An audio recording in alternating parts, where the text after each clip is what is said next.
So I said, God, he made some valid points. And just as I said that, God said, yeah, listen. He said, yes, I have my hands on the pot, on the clay at all times. That's true.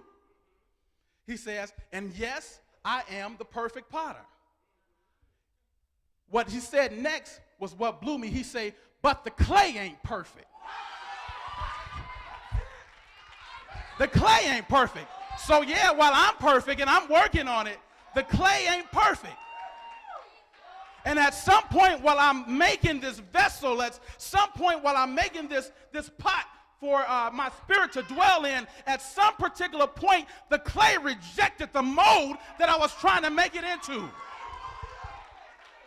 It wasn't me. It wasn't Jesus. At some point, we rejected what he was trying to make us.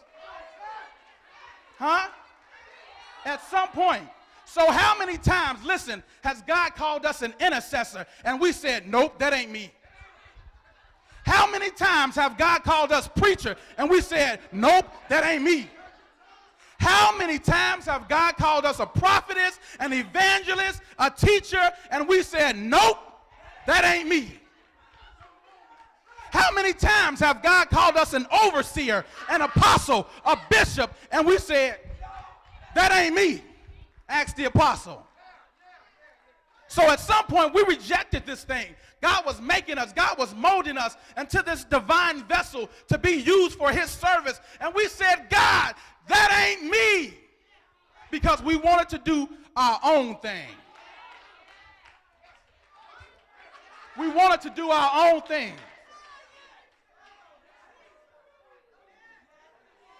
Our own thing. And so we oftentimes, we hit a song, we say, have thine own way, Lord. Have thine own way. Thou art the potter. I am the clay. Mold me and make me after thine will. While I am waiting, yielded and still. Are we really yielded? Or is it a song that we singing? Are we just going through the motions? Are we just standing there making these vain statements out of our mouths, singing to the Lord what we really don't believe?